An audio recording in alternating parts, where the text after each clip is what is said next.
सन्माननीय महापौर, सन्माननीय आयुक्त साहेब, सन्माननीय सभागृह नेते आणि सर्व सदस्य, पत्रकार बंधू आणि भगिनी, खरं तर मी या ठिकाणी सभागृहाचे नेते आदरणीय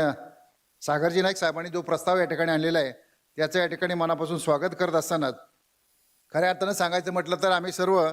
पश्चिम महाराष्ट्रामध्ये जाणारी सर्व मंडळी या मार्गावरून विशेष करून आम्ही या ठिकाणी प्रवास करत आहोत.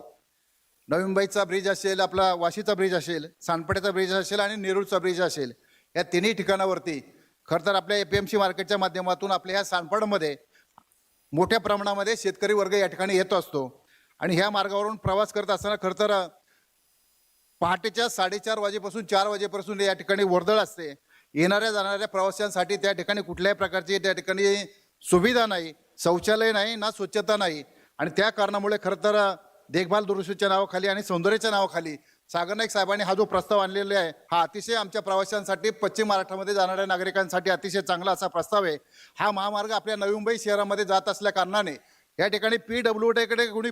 न पाहता या ठिकाणी नवी मुंबई शहरामधून हा मार्ग जातोय म्हणून खरं तर नवी मुंबई शहराचं नाव या ठिकाणी खराब होतोय. म्हणून खरं तर आपल्या ह्या शहराच्या माध्यमातून आणि आपल्या सभागृहाच्या माध्यमातून जर या रोडचं खऱ्या अर्थानं चांगल्या प्रकारचं जर सौंदर्यीकरण या ठिकाणी होत असेल तर त्याचं मी या ठिकाणी मनापासून आभार व्यक्त करतो. आणि मी सागर नाईक साहेबांना सांगू इच्छितो, साहेब सानपाडच्या पुढे गेल्यावर जो तुर्भ्याकडचा जो ब्रिज आहे तो नेरूळकडे निघतो, त्या ब्रिजवरती आज सुद्धा अतिशय खराब अशी परिस्थिती आहे. हा एप्रिल महिना चालू आहे, पावसाळा चालू होईल आणि पावसाळ्यामध्ये जे खड्डे त्या ब्रिजवरती त्या ठिकाणी पडतील त्याचे ती ट्रॅफिक होईल ती पार आपल्या याकडे वाशी ठिकाणी या ठिकाणी येईल. आज आपण PWDच्या अधिकाऱ्यांशी संपर्क साधून त्या ब्रिजवरचे जे खड्डे त्या ठिकाणी पडलेले त्या संदर्भात तुझं आपण या ठिकाणी सभागृह नेत्याने या ठिकाणी PWDच्या खात्याच्या त्या